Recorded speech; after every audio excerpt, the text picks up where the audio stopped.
सबसे पहले आपको जागरूक कर दें कि आप बिल्कुल भी कोताही न बरतें, क्योंकि कोरोना की दूसरी लहर लगातार कहर बरपा रही है। देश में एक दिन में 2 लाख के पार कोरोना मरीज हुए हैं। देश में एक दिन में 2,739 कोरोना मरीज सामने आए हैं। 24 घंटे में 1038 मरीजों की मौत हुई है। 24 घंटे में 93,528 मरीज डिस्चार्ज भी हुए हैं, लेकिन आंकड़े लगातार बढ़ते हुए स्थिति भयावह इसलिए है कि केसेस लगातार बढ़ रहे हैं, लेकिन लोगों को जागरूक होना बहुत जरूरी है। गंभीर स्थिति में पहुंचने से पहले आपको स्थिति को लेकर गंभीर होना जरूरी है। देश में 24 घंटे में 93,528 मरीज डिस्चार्ज हुए हैं। डिस्चार्ज होने वालों का आंकड़ा भी सही है। होम आइसोलेशन में रहने वालों की संख्या ज्यादा है, लेकिन जो मरीज गंभीर हालत में पहुंच रहे हैं उनको लेकर बहुत ध्यान देने की जरूरत है। IBC 24 लगातार अपने दर्शकों से अपील कर रहा है कि कोरोना की जितनी भी गाइडलाइन है उसका पालन करें, और अगर आपको वैक्सीन लगनी है, वैक्सीन के दायरे में आप आते हैं, तो सबको वैक्सीन का सुरक्षा चक्र मिले। सरकार उम्र की पाबंदी हटाए। IBC 24 भी अपील कर रहा है 18 साल से ऊपर के हर व्यक्ति को कोविड वैक्सीन लगे। ये हम भी आप सभी के साथ मिलकर, क्योंकि आम जनता की ये मांग है, सभी की मांग है, और IBC 24 भी इस मांग के साथ खड़ा हुआ है। अपील भी हम सरकार से कर रहे हैं कि सबको वैक्सीन सुरक्षा का चक्र मिले। कोरोना की गंभीरता के मद्देनजर सरकार उम्र की पाबंदी हटाए और 18 साल से ऊपर के हर व्यक्ति को कोविड-19 वैक्सीन लगाई जाए। छत्तीसगढ़ और मध्य प्रदेश दोनों ही जगहों पर लगातार कोरोना संक्रमण के मामले बढ़ते जा रहे हैं।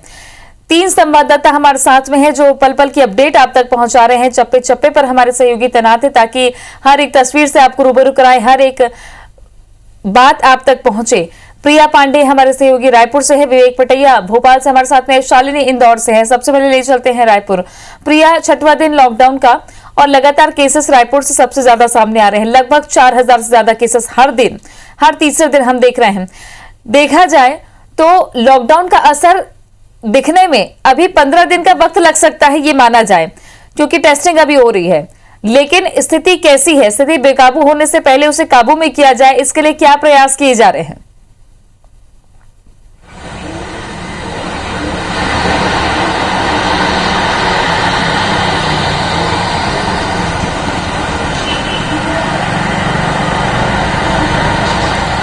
प्रिया, आप तक आवाज पहुंच रही है?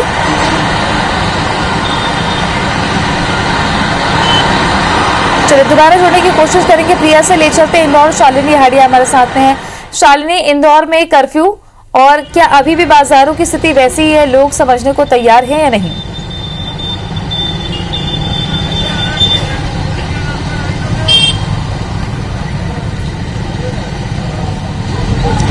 निश्चित तौर पर तृप्ति, देखिए इंदौर एक बड़ा हॉटस्पॉट बनता जा रहा है और आज कोरोना कर्फ्यू का 4था दिन है। प्रशासन ने कई परिवर्तन किए जिससे जो भीड़ है अमूमन जो हम देख रहे हैं जरूरी सामानों को लेकर वो ना बने, और इसके चलते आज थोड़ी राहत वाली तस्वीरें मैं आपको दिखाऊंगी, क्योंकि समय सीमा बढ़ा दी गई है। सब्जी, किराना, दूध की जो दुकानें हैं वो सुबह 6 बजे से लेकर शाम को 4 बजे तक खुली रहेगी। ऐसे में जो अमूमन इस दौरान लगने वाली जो भीड़ है उससे थोड़ी राहत है। लोग दूरी से सब्जियां भी खरीद रहे हैं और खासतौर पर जो भीड़ आपको हर एक जगह देखने को मिलती थी वो नहीं मिलेगी। इंदौर की स्थिति इस समय चिंताजनक है, क्योंकि हम देख रहे हैं कि बीते 3 दिनों से ये जो आंकड़ा है ये 1,500 के पार पहुंच रहा है। आज के मैं ताजा आंकड़े की बात करूं तो यहाँ पर 1700 पॉजिटिव मरीज मिले हैं और 6 लोगों ने दम तोड़ा है। इसके साथ साथ चिंता इसलिए बढ़ी है क्योंकि एक्टिव मरीजों की जो संख्या है अब वो 10,000 के पार पहुंच चुकी है। 10,351 पॉजिटिव मरीज जो है जो विभिन्न इस समय अस्पतालों में या होम आइसोलेशन में इलाजरत है। इसके साथ साथ क्योंकि इंदौर से अलग अलग संभाग के मरीज भी लगातार जुड़े हुए हैं, ऐसे में जो संख्या है वो और ज्यादा तेजी के साथ बढ़ने के साथ साथ बेड ऑक्यूपेंसी इस समय बड़ी जो दिक्कत है वो पैदा करते हुए नजर आ रहा है। सरकारी आंकड़े और जो सुविधाएं दी जा रही है उसके मुताबिक अगर मैं बात करूं तो 11,000 बिस्तरों की इस समय शहर जो जरूरत है वो है, लेकिन जो स्थिति है उसमें अधिकांश बात करूं तो 95% जो बिस्तर है वो भर चुके हैं। ऑक्सीजन को लेकर भी हम देख रहे हैं कि लगातार जो स्थिति है वो और ज्यादा चिंताजनक होते जा रही है, क्योंकि इस समय दरकार 100 टन की है, लेकिन अमूमन जो हर दिन जरूरत पूरी हो पा रही है उसकी जो संख्या है वो करीबन 70 टन ही मिल पा रहा है। वहीं रेमडेसिविर इंजेक्शन के लिए भी लोग लगातार दर बदर भटक रहे हैं, क्योंकि जितने कोविड अस्पताल हैं जहां पर ये मुहैया कराना था उसको उस तरह से मुहैया कराने में सक्षम सरकार नजर नहीं आ रही है, क्योंकि शॉर्टेज इंजेक्शन का, इसलिए कुछ ही जगहों पर सरकारी और कुछ ही निजी अस्पतालों तक ये जो इंजेक्शन है ये उपलब्ध हो पा रहा है। वहीं लोगों से बार बार यही अपील की जा रही है कि लोग घरों में रहे, क्योंकि जिस तरह की स्थिति लगातार बनी हुई है। कलेक्टर जो है मनीष सिंह, उनका साफ तौर पर कहना है कि 30 अप्रैल तक शहर की स्थिति ऐसी ही रहेगी, यानी उन्होंने जो पूरा जो क्राइटेरिया सेट किया है उसके हिसाब से हर दिन शहर में ये जो संख्या है ये रिकॉर्ड ब्रेक करेगी, और इसीलिए लोगों से ये अपील की जा रही है कि सोशल डिस्टेंसिंग का पालन करें। इस समय मौजूद हूँ मालवा मिल पे, और ये मालवा मिल की प्रमुख मंडियों में शुमार है। लोगों को आज थोड़ी राहत है और इसीलिए आप तस्वीरें देख रहे होंगे कि जरूर भीड़ जो है वो कम देखने को मिलेगी। बीते पहले 3 दिनों की मैं बात करूं तो 2 दिन तक केवल 4 घंटे की छूट थी। ऐसे में हमने देखा कि लोगों की जो भीड़ है वो ज्यादा बढ़ते हुए नजर आती थी, क्योंकि समय सीमा काफी कम थी। लेकिन अभी समय को बढ़ाया गया है, इसलिए लोग बहुत कम पहुंच रहे हैं, और जो पहुंच रहे हैं वो सोशल डिस्टेंसिंग को मेंटेन करे हुए हैं। ये भी देखा जा रहा है कि चूंकि जब भी कोरोना कर्फ्यू होता है या लॉकडाउन जैसी स्थिति उत्पन्न होती है तो लोगों में एक आक्रोश रहता है, एक चिंता रहती है कि क्या सारी जरूरत का सामान मिल पाएगा। लेकिन इस बार इंदौर प्रशासन ने लोगों से घरों में रहने की अपील जरूर की है, लेकिन हर जरूरत का सामान जो है वो मुहैया कराने का प्रयास किया गया है। इसलिए भले सब्जी की बात हो या दूध की बात हो या मेडिकल से संबंधित किसी भी तरह की जो सुविधा है उसको चालू रखा है, और आम जनता को किसी भी तरह की परेशानी ना हो इसका खासा ध्यान रखने की कोशिश की जा रही है।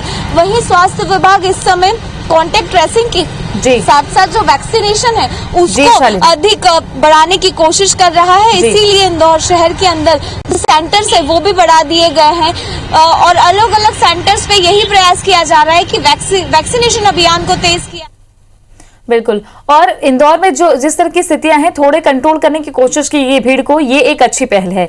ले चलते हैं रायपुर, हमारे साथ प्रिया जुड़ी हुई है। प्रिया, रायपुर में लॉकडाउन का 6वां दिन, देखा जाए तो लोग घर से बाहर नहीं निकल रहे हैं, जागरूकता देखी जा रही है, लेकिन केसेस लगातार बढ़ रहे हैं। केसेस को कंट्रोल करने के लिए क्या परिस्थितियां स्वास्थ्य विभाग की तरफ से? दूसरी तरफ अब इस लॉकडाउन का असर देखने में लगभग 10 से 15 दिन लग सकता है। ऐसे में संभावना कितनी है कि लॉकडाउन को बढ़ाया जाए, या अभी क्या कदम उठाए जा रहे हैं?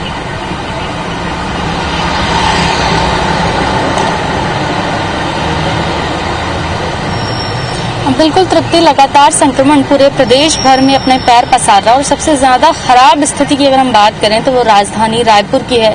पूरा राजधानी रायपुर हम कह लें कि कंटेनमेंट जोन में बदल गया है, क्योंकि रोजाना 10 से 12 नए कंटेनमेंट जोन बनते हैं, या इनकी संख्या उससे भी अधिक होती है। रोजाना कंटेनमेंट जोन बढ़ रहे हैं, रोजाना नए नए हॉटस्पॉट निकल कर आ रहे हैं। एक ऐसा क्षेत्र होता है जहां पर बड़ी संख्या में मरीज निकल रहे हैं, तो हॉटस्पॉट भी बड़ी संख्या में निकल के आ रहे हैं, और कंटेनमेंट जोन की संख्या भी बढ़ती देखी जा रही है। लॉकडाउन को लेकर यह जरूर है, राहत की बात है कि शुरुआती दिनों में भले हमने देखा होगा कुछ लोग लापरवाही कर रहे थे, लेकिन फिर पुलिस प्रशासन ने सख्ती दिखाई और लोग भी जागरूक हुए।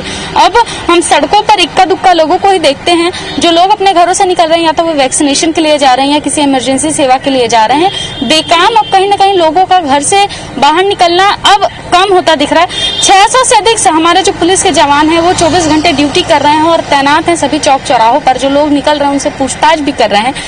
लॉकडाउन बढ़ाया जाएगा या नहीं बढ़ाया जाएगा, इस पर फैसला आज जो बैठक होनी हो सकता है उसमें भी इस पर चर्चा हो सकती है, क्योंकि सर्वदलीय बैठक भी है, सभी दलों की भी बैठक है, खुद राज्यपाल अनुसुईया उइके भी जो है इस बैठक में शामिल होंगी। तो लॉकडाउन पर भी चर्चा होने की संभावना बढ़ जाती है, क्योंकि प्रदेश में जिस तरीके से मामले बढ़ रहे हैं, तो कहीं ना कहीं ये चर्चाएं जरूर है कि लॉकडाउन बढ़ सकता है। इन चर्चाओं में कितनी सच्चाई है ये आज बैठक के बाद हो सकता है कि समझ आए कि क्या आखिर वाकई लॉकडाउन को बढ़ाया जाएगा क्या, या वाकई लॉकडाउन को बढ़ाने की जरूरत है क्या।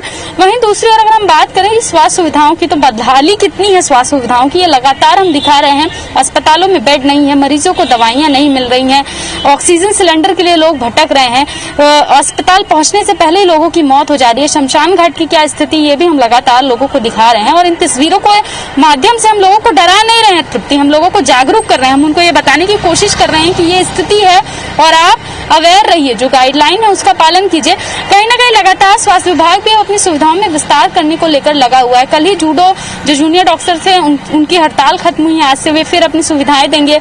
उनकी जो मांगे थी वो भी मांग ली गई है। कोविड केयर सेंटर्स को बढ़ाने की भी बात है।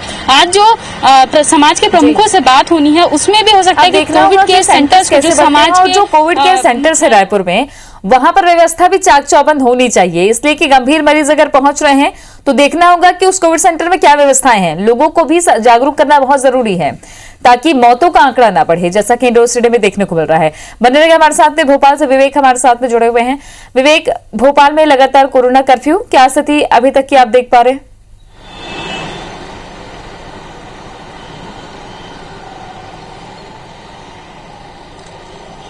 ये कोरोना कर्फ्यू का आज भोपाल में तीसरा दिन है, लेकिन कोरोना कर्फ्यू कितना कारगर और कितना असरदार है, इसकी तस्वीर जो है भोपाल के श्यामला हिल्स चौराहे पर हम दिखाएंगे अपने दर्शकों को। ये श्यामला हिल्स चौराहा है, यहाँ पर पूरे चौराहे पे हम यदि देखें तो पुलिस जो है नदारत है। वाहनों की आवाजाही इतनी है कि हम 15 मिनट से यहाँ पर देख रहे हैं, लगातार सैकड़ों वाहन यहाँ से गुजर रहे हैं, लेकिन इनको रोकने वाला, इनको पूछने वाला कोई भी यहाँ पर तैनात नहीं है। जबकि चंद कदम दूर पर यहाँ पर मुख्यमंत्री शिवराज सिंह चौहान का निवास है, सीएम हाउस है, लेकिन उसके बावजूद इस चौराहे पर लापरवाही दिखाई दे रही है। जबकि कोरोना कर्फ्यू के दौरान सिर्फ उन्हीं लोगों को घर से बाहर निकलने की छूट प्रशासन के द्वारा दी गई है जिनको जरूरी सेवाओं में जाना है, जो अत्यावश्यक सेवाओं से जुड़े हुए हैं, और सरकारी अधिकारी कर्मचारी वो भी दफ्तरों में 25% की उपस्थिति के साथ ही जो है पहुंच सकते हैं। लेकिन इन वाहनों की रेलम पेल से ये समझ में आता है कि लोग जो है कोरोना कर्फ्यू का पालन नहीं कर रहे हैं, लगातार जो है नियमों को तोड़ रहे हैं। हालांकि पुलिस भी यहाँ पर नदारत है, जबकि ये पुलिस का चेकिंग पॉइंट है और इसलिए यहाँ पर पुलिस भी दिखाई नहीं देती है। दूसरी तरफ हम यदि बात करें आज के मुख्यमंत्री के कार्यक्रमों की, तो आज मुख्यमंत्री शिवराज सिंह चौहान सबसे बड़ी एक बैठक करने वाले हैं। दोपहर 12 बजे वीडियो कॉन्फ्रेंसिंग के जरिए मुख्यमंत्री पूरे प्रदेश के जिला कलेक्टरों, कमिश्नरों, संभागों के कमिश्नरों के साथ, एसपी के साथ, आईजी, डीआईजी के साथ वीडियो कॉन्फ्रेंसिंग के जरिए चर्चा करेंगे। कोरोना की स्थिति के नियंत्रण और आगामी उपायों पर चर्चा करेंगे। इसके साथ ही मुख्यमंत्री आज राजस्व संग्रहण को लेकर भी बैठक करने वाले हैं, कोरोना की समीक्षा बैठक करने वाले हैं। साथ ही मुख्यमंत्री आज कई महत्वपूर्ण बैठक करने वाले हैं। लेकिन सबसे बड़ा सवाल यही है कि आज तीसरा दिन है कोरोना कर्फ्यू का, और यदि इस तरह लापरवाहियों की तस्वीर सामने आती रही तो क्या कोरोना के बढ़ते आंकड़ों पे हम जो है लगाम लगा पाएंगे, बड़ा सवाल है। बिल्कुल, शुक्रिया आपका जानकारी के लिए, शुक्रिया आप तीनों का जानकारी के लिए। तो IBC 24 लगातार दर्शकों से यही अपील कर रहा है कि बढ़ते संक्रमण के मामलों को देखते हुए आप बहुत जरूरी है कि गंभीरता बरतें, हर एक गाइडलाइन का पालन जरूर करें।